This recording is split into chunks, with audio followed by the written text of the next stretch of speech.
Bonjour Raphaël, merci beaucoup d'apporter ton témoignage à l'issue du programme Croissance. Donc déjà dans un premier temps, je vais te laisser te présenter.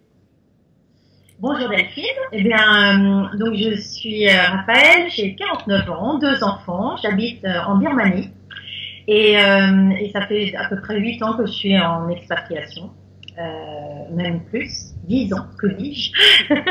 Et à un moment, voilà, j'ai eu envie de vivre de mon métier et donc je suis devenue grâce à toi, grâce à ce programme aussi, je peux en vivre. Donc je suis experte auprès des personnes qui ont des peurs, des phobies, des dépendances et je les aide à s'en libérer. Hmm. Voilà. Et alors dis-nous du coup dans quelle situation tu étais avant qu'on commence à travailler ensemble? Alors j'avais quelques clients, mais c'était on va dire un toutes les 2 semaines, c'était confidentiel, c'était vraiment le bouche à oreille. Je n'en vivais pas, même si j'adorais ce que je faisais. Et j'avais un autre métier à plein temps à côté qui était bien, mais qui n'était pas ce que je voulais faire. Hmm. Et qu'est-ce que tu attendais du coup? Enfin, tu as peut-être dit quelques éléments, mais en intégrant le programme Croissance, c'était quoi tes attentes? C'était vraiment trouver les méthodes pour gagner du temps et vivre de mon métier. Avoir des clients d'une façon régulière, euh, sans avoir l'impression de me vendre, ça aussi, ça fait important, être à l'aise avec qui je suis, ce que je sais faire et ce que je peux apporter. Hmm. Et pouvoir le dire de façon facile. Ouais. Voilà. Et du coup, qu'est-ce qui a fait que tu as voulu qu'on travaille ensemble, enfin que ce soit moi et que ce soit le programme Croissance? Je te connaissais depuis presque 6 ans. Je te suivais sur... Oui, Comme je suis un quoi? peu lente, d'accord. Et puis, j'ai attendu que ce soit le moment pour moi, en fait. À un moment, je me suis dit, je peux pas continuer comme ça. Je me suis formée, je sais faire. Je sais que j'ai une valeur ajoutée vraiment auprès des personnes. Quand elles travaillent avec moi, elles sont heureuses, elles sont contentes, elles ont des résultats. Et il faut que j'arrive à trouver une méthode qui m'aide à le dire, à faire du marketing. Même si j'ai enseigné le marketing, l'appliquer à soi-même, c'est extrêmement difficile. Hmm. Et donc, ce programme, c'était vraiment pour gagner du temps, avoir des outils, les appliquer et y arriver. Hmm. D'accord. Et donc c'était le moment juste en fait. C'est le moment juste pour toi qui a permis de déclencher. Ok, très bien. Et comment est-ce que tu as trouvé l'argent pour investir en toi et dans ce programme?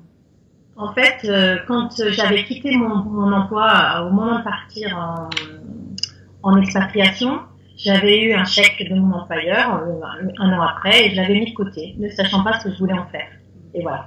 Donc j'ai utilisé Hmm. cet argent pour financer la formation et je l'ai remboursé, bien entendu, sans problème. Ouais. Bah, tu vas nous en parler du coup. Quels ont été les résultats de votre... Eh ben, écoute, les résultats ont été au-delà de mon attente, en fait, parce que immédiatement, au bout de 2 mois, j'avais des clients. J'en avais 2 par semaine, et j'ai commencé à avoir vraiment des amis, des gens qui me référaient d'autres personnes de leur connaissance. Et en 8 mois, j'ai eu un chiffre d'affaires de à peu près 9 000 euros. Et là, j'en suis à, juste pour ces 4 premiers mois de l'année, à 10 000 euros. Hmm. Donc, ce qui est vraiment... voilà, je n'en attendais pas autant. Même si l'intention peut clairement est telle que tu voulais en vivre. Après, des fois, bah, chacun a sa définition de comment en vivre. Et donc, tu disais, parce qu'il y a un petit problème de connexion, donc au bout de 2 mois, tu as eu des clientes et tu en as à peu près environ 2 par semaine, c'est ça que tu disais, ou 2 par Oui, mois, je sais plus. 2 par semaine. au lieu de 1 à 2 par mois. Euh, et puis ils étaient contents et au fur et à mesure ils m'envoyaient d'autres personnes et puis j'ai appliqué les méthodes que toi tu préconises et ça marche très vite. Hmm. Et, Bien. ouais. Et qu'est-ce qui t'a permis... Alors, du coup, quels ont été peut-être les autres résultats dans ton... Parce que tu disais que tu avais un emploi à plein temps avant. Comment tu as transitionné? Comment ça s'est passé? Eh bien, en fait, j'avais 2 mi-temps, donc j'ai démissionné d'un mi-temps avant l'été. Et là, je compte démissionner du deuxième parce que, alors je le garde parce il me prend pas beaucoup de temps, même si c'est un mi-temps, mais bon, et ça me donne accès à un réseau anglophone qui est important aussi. Donc, et puis je fais mes conférences là où je travaille. Donc finalement, je le garde encore un petit peu parce que c'est utile. Et sinon l'autre, j'ai démissionné pour pouvoir faire ce que je veux et travailler avec mes clients tous les jours. Ouais.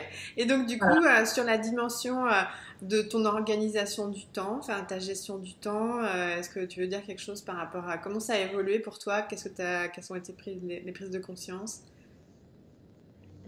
Beaucoup de changements. Comment organiser l'agenda? Avant, c'était je faisais au plus pressé, j'étais éparpillée et pas vraiment efficace. Donc là, je travaille par beaucoup mieux, de façon plus efficace par bloc de temps, même si c'est encore un peu, je peux encore progresser bien sûr dans l'efficacité, mais en tout cas, j'ai repensé ce matin justement, je travaille de façon beaucoup plus consistante et constante. C'est ce que tu essayes de nous inculquer. Et en fait, pour avoir des résultats, oui, effectivement, c'est d'une façon régulière. Voilà. Et par rapport et dans la thématique relation à l'argent, comment ça a évolué pour toi durant cet accompagnement? Ça a été une transformation radicale entre j'ose pas demander de l'argent à ça me pose plus de problème de donner mon prix. Parce qu'il est juste et parce que j'ai étudié, parce que j'ai construit quelque chose qui a du sens pour moi et pour mes clients. Et je vois au fur et à mesure que ça leur pose aucun problème non plus. Donc ça va. Et alors du coup, j'avais 2 autres thèmes qui venaient pour te questionner encore. C'est par rapport à ton intuition, tu sais, parce qu'on travaille quand même pas mal sur le développement et l'écoute de son intuition. Qu'est-ce que tu aimerais partager par rapport à ça? Mais en fait, je pense qu'on a toutes une petite voix qui nous dit des choses, mais on n'écoute pas forcément, parce qu'on écoute aussi à l'extérieur, et c'est pas forcément ce qui nous convient à nous. J'ai regardé une vidéo que tu as partagée cette semaine. Oui, il faut être sur Instagram, oui, il faut être sur Pinterest, oui, il faut être... Et puis en fait, là aussi, ça m'a fait dire que non, c'est pas mon truc. Quand j'aurai le temps, peut-être je prendrai quelqu'un qui saura faire pour moi à ma place. Mais voilà, Facebook très bien, LinkedIn super, le reste non. Donc dit peut-être différemment, en fait, tu te sens bien aligné avec ton projet et puis tu poses des actions qui font du sens pour toi.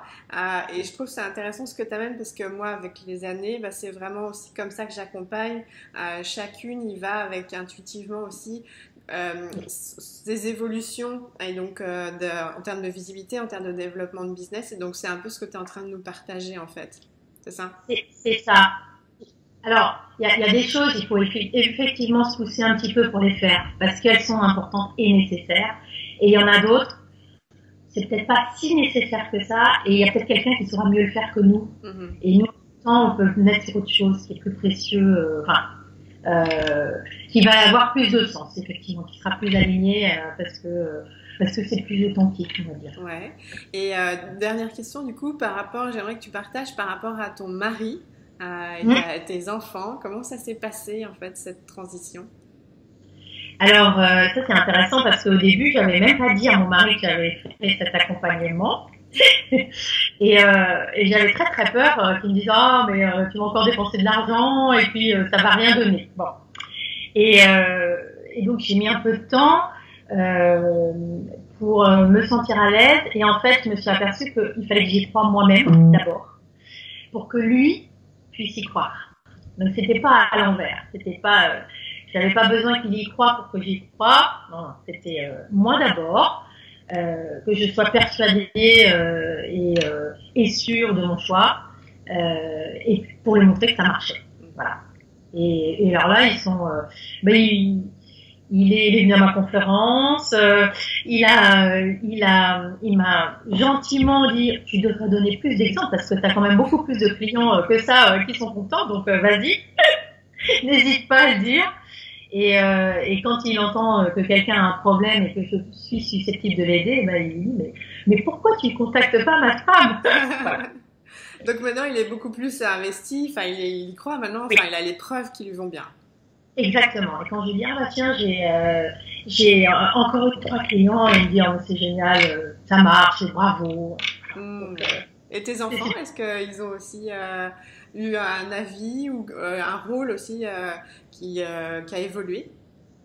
Ben, ils y ont toujours cru, mais maintenant ils voient et ils sentent effectivement que je peux en vivre et que j'en vis. Ouais. Et ça change beaucoup de choses dans la famille.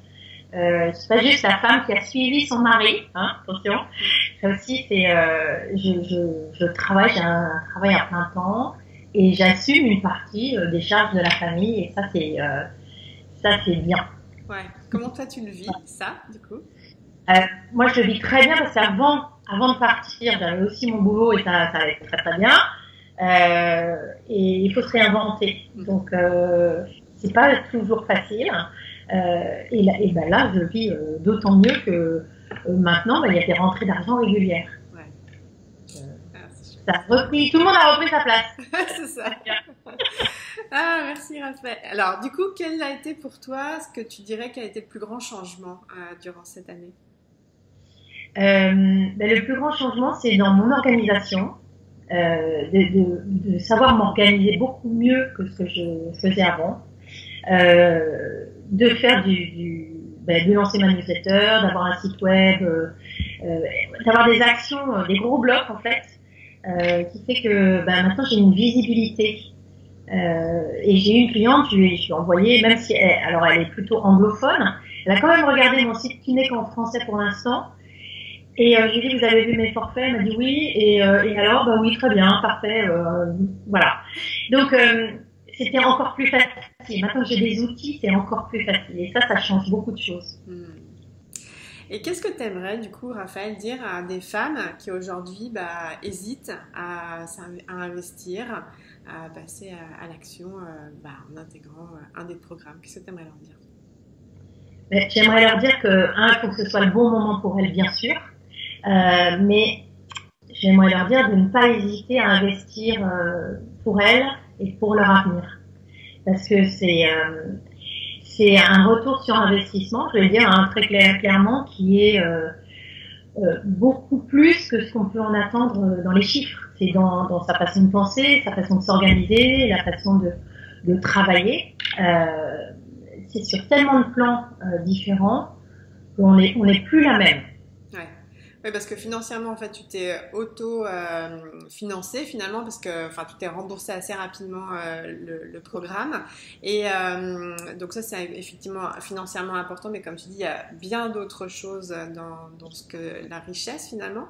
Et comment est-ce que tu qualifierais, toi, le bon moment? Parce que moi, des fois, j'ai des échanges avec des femmes qui me disent « Ah, je sais pas si c'est le bon moment pour moi. » Qu'est-ce que toi, t'aimerais leur dire? Alors, c'est vrai, ça, le bon moment, c'est comme avoir un enfant, c'est jamais le bon moment finalement quand on travaille. Je dirais que le bon moment, c'est le moment où on se dit, pour moi, c'était ça, hein, c'était, ça y est, j'ai fait ma formation, ça y est, je sais que je peux aider les gens, mais je trouve pas le moyen d'y arriver. Et donc, j'ai besoin de faire appel à quelqu'un qui sait faire pour m'apprendre, tout simplement. Donc, le bon moment, c'est le moment où c'est tellement inconfortable parce qu'on veut quelque chose et qu'on n'arrive pas à l'avoir que il faut commencer à changer, sinon on aura toujours le même résultat. Moi, le même résultat, je voulais plus ça. Je voulais vraiment arriver à vivre de mon métier. Super, c'est voilà. Très clair, merci. Bon. Est-ce que tu veux ajouter quelque chose pour terminer ton témoignage, Raphaël? Je voudrais ajouter que c'est une communauté, parce qu'il y a aussi tout ce qui va autour, qui qui apporte énormément de choses pour gérer les moments de haut et les bas, surtout les bas, quand il y a des bas. Il y a des hauts, alors on célèbre tout ensemble des hauts, c'est super. Mais quand on ne va pas très bien, parce que c'est comme ça la vie, c'est aussi important de se reposer sur un groupe bienveillant et ça, je ne connaissais pas. Et moi qui suis toute seule à travailler dans mon bureau toute la journée, ça a fait beaucoup de bien. Super. Pour continuer et pas lâcher. Ouais, c'est ça. Voilà. Bon, bah super. Bah écoute, merci beaucoup Raphaël. Comme on a l'habitude, on mettra ton site en dessous pour tous ceux et celles qui sont dans la problématique que toi tu accompagnes. Et encore bravo pour ce super parcours. C'était génial de bosser ensemble. Donc, je te souhaite belle continuation. Et puis, à bientôt. Et à bientôt. Au revoir. Au revoir.